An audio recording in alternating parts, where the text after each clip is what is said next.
So recently I've been kind of like diving deep into the cholo lifestyle, the cholo gangs, because it's what I grew up around, and one of the like most dangerous gangs in the area or in California, right, was MS-13. It'd be so scary. Like these guys would be like trying to push the evil line, right? That like people would send out texts. I mean, maybe they were hoax or whatever, but they would send out texts saying that they had an initiation process and that they were out to go kill someone. So if I think one of them was like, if they flash the lights at you and you flash them back, then they'll flip it and then they'll kill you, right? So don't do that. Or if someone stops in front of you and they pull out and they get out of the car, like don't stay there. Like get away because that's another one, right? Or whatever. Like they were just pushing the envelope on evilness. Like you gotta understand, like these people, the Salvadorians, they came from El Salvador in the '90s, late '80s, from a civil war, right? Like did atrocities probably in El Salvador, escaped, and to do atrocities over here or whatever, or I think there was like this whole Contra scandal, right, where like they would actually um uh bring in I think drugs into the United States. They'd make the money in the United States, then they take the money to I think Afghanistan or whatever, make weapons in Afghanistan, and then they send the weapons over to El Salvador, Bolivia, Nicaragua, right? The whole Contra scandal or whatever that, and they would hire these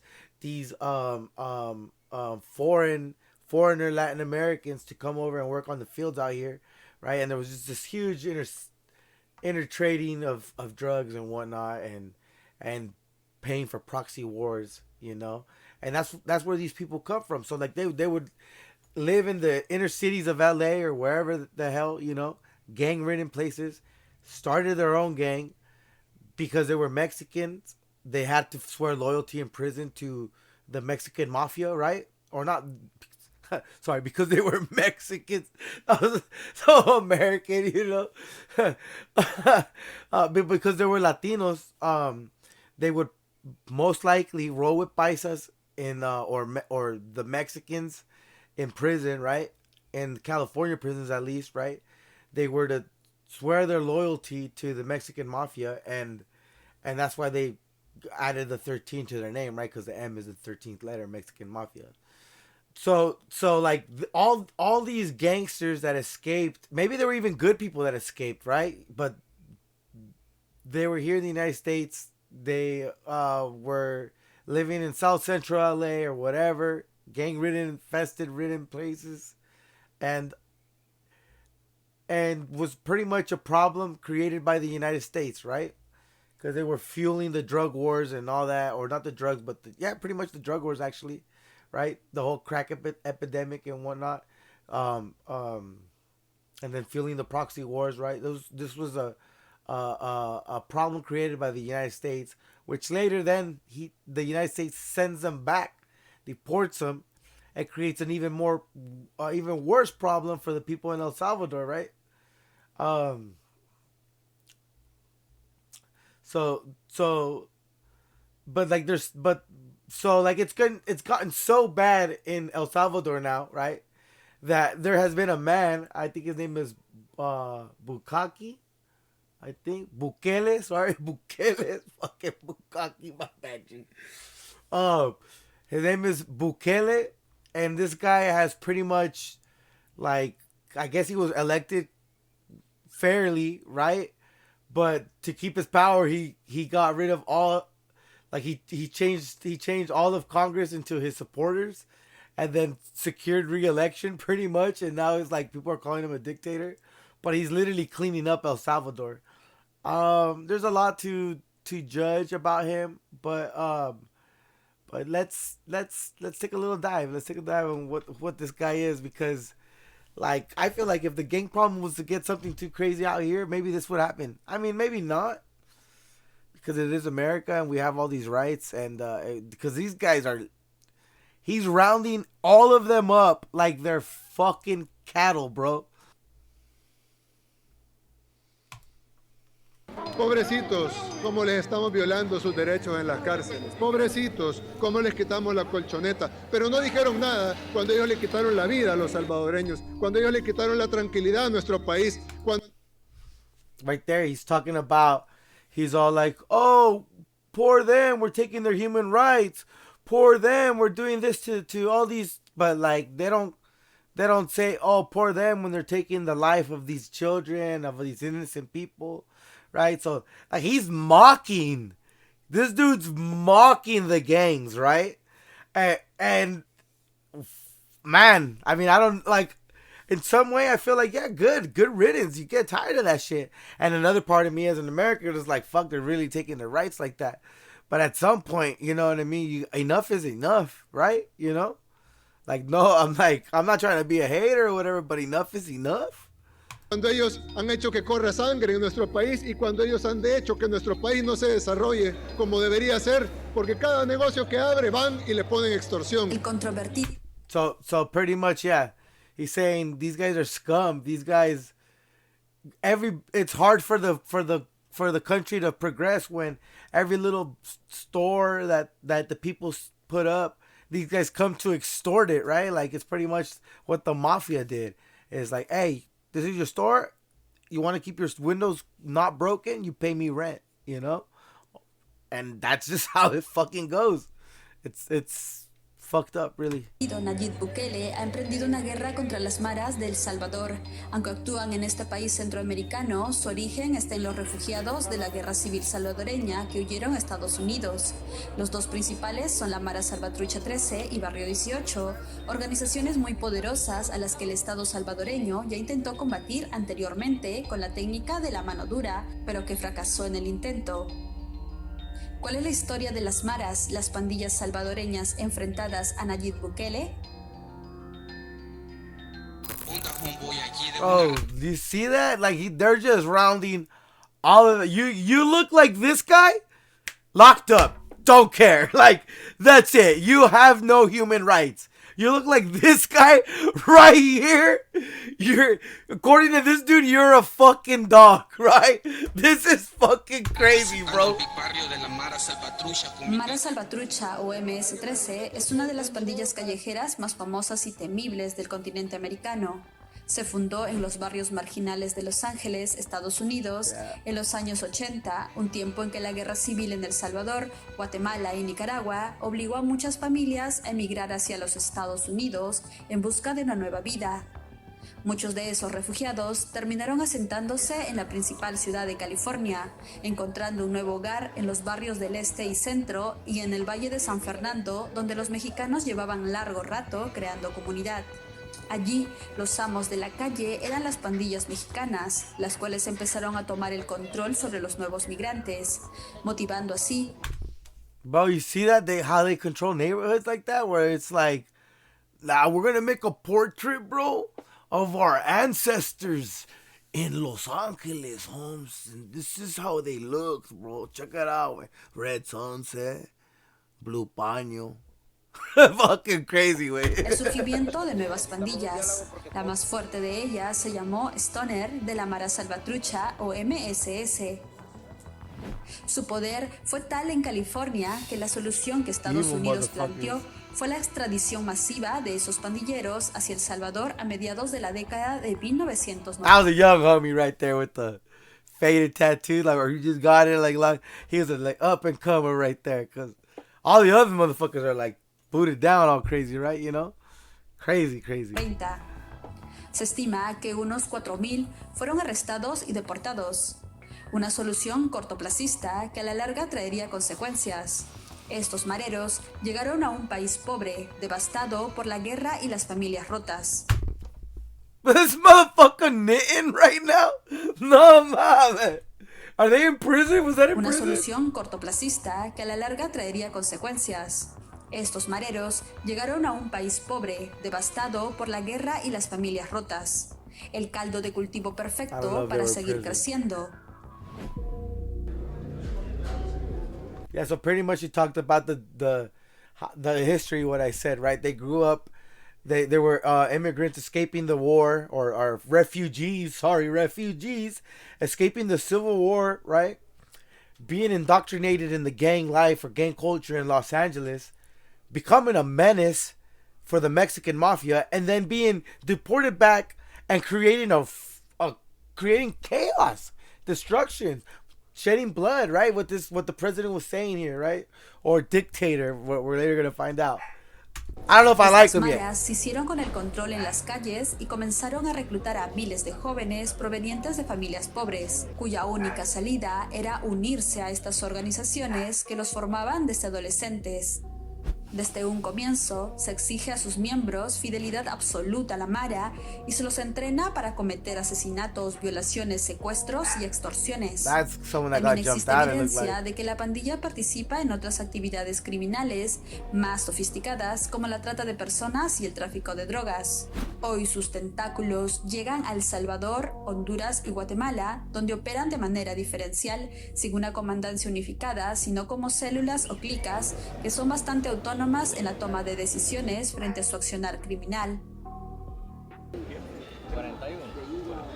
Pero también existe rivalidades. La rivalidad entre Barrio 18 y Mara Salvatrucha 13 fue creciendo hasta puntos insostenibles. Los asesinatos diarios se multiplicaron en El Salvador durante los 90. Estas organizaciones comenzaron a controlar territorio donde el Estado salvadoreño no estaba hasta el punto de tener presencia en el 94% de los casi 300 municipios que conformaban El Salvador.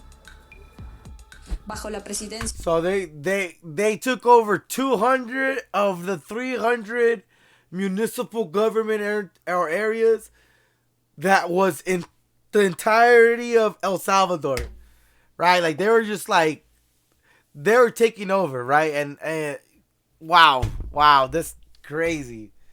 And then this guy comes in, Hitler, or not Hitler. Who's a cool dude? Lenin? Was Lenin a cool guy, right? Lenin 2023? Hopefully, right? Like that's I think that's the fucking fear. That's the fear, dude. There's gonna be a great mind that leads the world, gonna die of cancer, and some fucking Dick Joseph's gonna take over.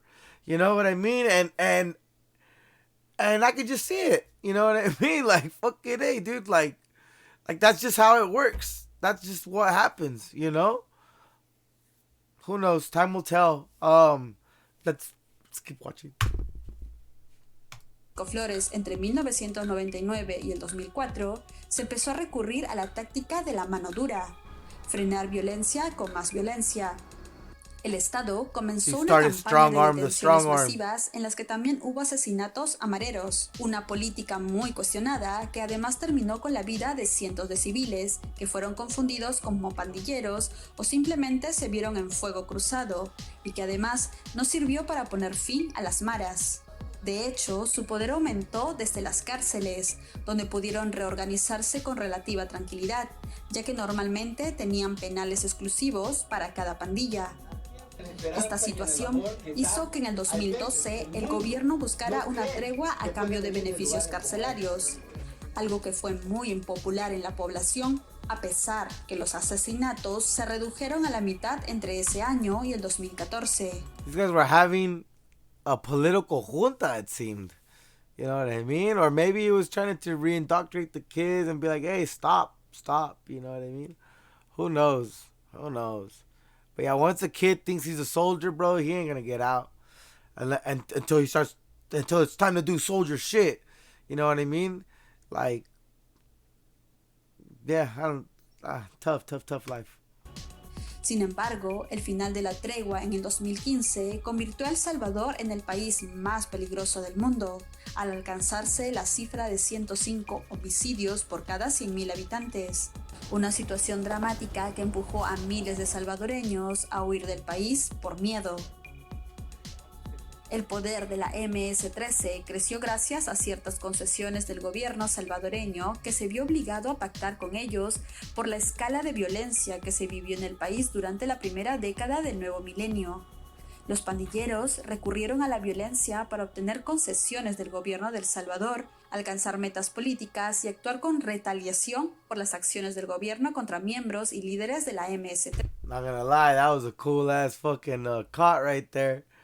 That was a cool design, all that shit. crece. Es en este contexto en el que aparece la figura del presidente Nayib Bukele en el 2019. Una de sus principales promesas fue terminar con la violencia de las pandillas, y así fue durante sus primeros años de mandato. Las tasas de homicidios bajaron de los 105 a los 20 por cada 100.000 habitantes. Sin embargo, recientes investigaciones del Departamento de Justicia de Estados Unidos señalan que para llegar a esta reducción, Nayib Bukele se reunió en secreto con jefes de la Mara Salvatrucha a cambio de beneficios en las prisiones. Get up, you fucking idiot! That's fuck. You're gonna get a cock meat sandwich, you fucking dipshit! La pandilla prometió reducir los asesinatos.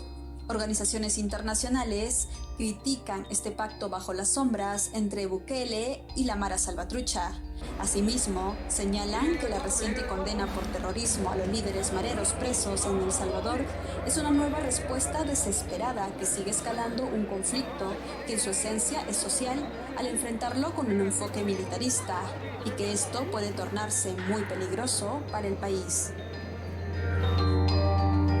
Look at that, dude. Look at that. And it's like a new prison that he built just for these guys. 40,000. 40,000 he's got. Wow. Mega prison. Centro de confinamiento de confinamiento del terrorismo. Nuts.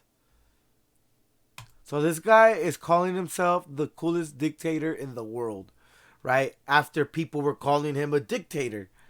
After he got rid of the Congress and replaced them with his loyalists, right? Which is a pretty dictatorish move, if you ask me. But the thing is, you got to understand, El Salvador was a very corrupt place. So he probably got rid of all these corrupt people, you know?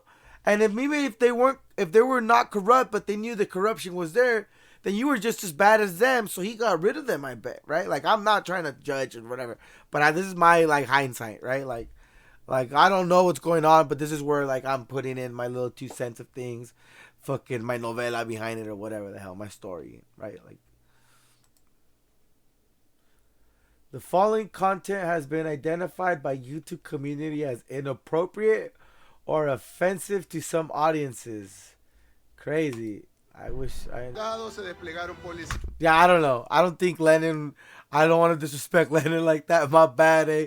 I don't think Lennon would do something like that. I don't know.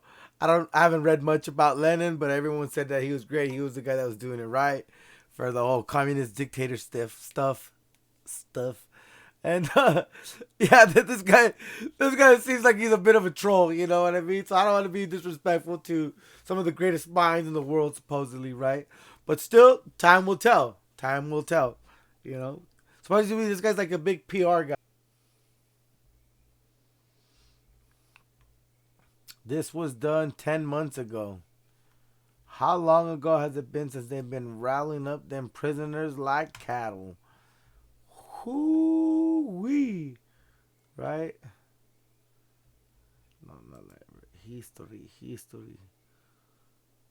Or them shorts. Right? What was this?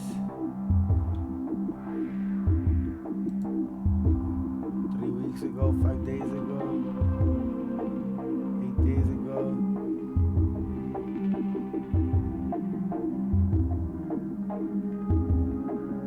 10 days ago.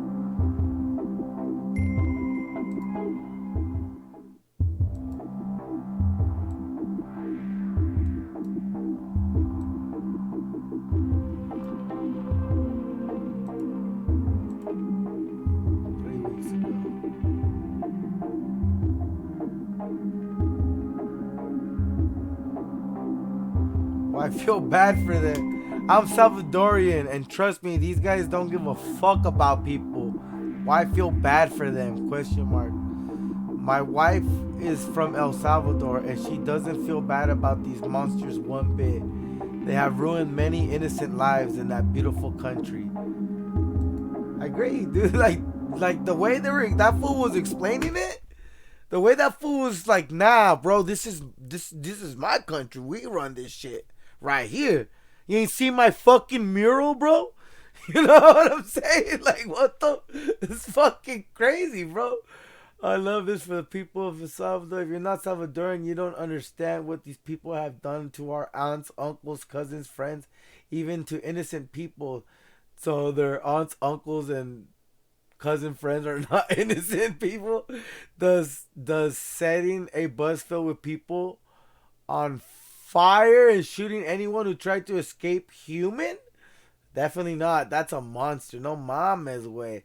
You then adopt them and take them yourself. Good luck. So from my understanding, I think like, cause he did this prison, the United States was like, oh, human rights violation, whoop de whoop, and the dude went on and said, like, look, you want them, take them. You want 10,000, 20,000, 30,000, take them all. He said, bro, and pretty much what Castro did with Cuba, right? And that's how we got Scarface. So, bring them back. We need another movie, Holmes. Let's go. But that is crazy.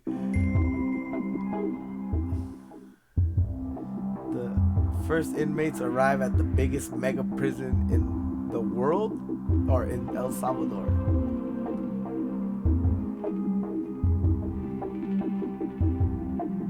And 18th Street gang members. Yup.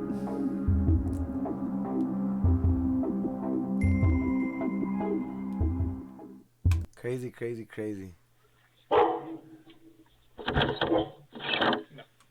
So, let's so I guess this is like, well, this isn't El Salvador, right? And the gang problem, although it's bad here, it's probably wasn't as bad as it was getting like that in El Salvador, right? But I I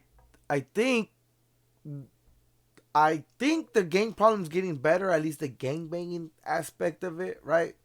I have a buddy, right? EBK family. I talked with him, Conejo, and he said, like, the federal division is gonna keep going, but the state division is gonna, like, kind of dismantle or be gone, right? And the federal is, like, I guess the ones that push the drugs, and the state is the gang banging people, right? So that's I guess that's gonna keep going, or that's gonna be ending, and the federal's gonna keep going, or whatever. That's what he sees, right? That's what a guy that's been around all that sees, But that's crazy. I don't know. It's. Do I like the guy? I don't know. I like what he's doing. Do I like how he did it? Maybe that's the only way you could do it, right? Like a necessary evil. Like even with Putin, right? The way the USSR was going, the Soviet Union was going, it was being so corrupt. The military screwballs were fucking selling submarines and helicopters and weapons to cartels and stuff like that. Like, that's what was going on. There's a movie called Operation Odessa that we will watch together. Get on. I think on Twitch would be the best place to do it. I'd get the banhammer quick on YouTube, but I think Twitch we could do it live, right? But yeah, that'd be a cool thing to watch. Operation Odessa. But yeah, El Salvador rounding up their criminals like they were fucking dogs. Crazy. Happy for the people in El Salvador. There's a lot of comments saying that I'm from El Salvador, my family in El Salvador, they've never been better, right? Like, so yeah, dude. I don't know what to say. Like, I'm American, I feel like that sucks for them. That's not right, but they weren't right either. They needed to get some act right, And this is what we want the government to do, right? Like the monsters in our community need to be taken away, right? So our community can be safe. Like, it sucks growing up and and not being able to wear a certain color that you like, you know what I mean? Like, you not be able to express yourself because then you're gonna be looked at wrong or whatever, you know? Like, it's crazy that a bandana, which is meant for hardworking people to put on their head and keep the sweat from their eye, turned into a gang representation, right? Like the the farm workers union is the black Aztec eagle with the red background, and it's been perverse to represent gang stuff, you know. And it's like did Julio Cesar Chavez, was he part of the gang, or would he be disgusted at the sight of that, the way it's being used, like because I'm gonna tell you right now, all you Northerners out there representing that flag, it ain't cool to be a farmero no more, right? You ain't out there picking strawberries, right? Like, I don't see y'all out there, right? All flamed up, right? Like, I don't. It's your cousins, your moms, your uncles that are out there. You know what I mean? Like, the immigrants are out there. It ain't cool to be a farmero no more, right? You know, so yeah. I like what's going on over there. Not necessarily exactly how it's going on, cause I'm trying to keep a open opinion about it. But something needed to be done, and he got it done. So again, shouts out to that dude, Bukele or Bukele. I think that was his name. He's doing it. I'm gonna end it. Peace out, everybody. Stay ready.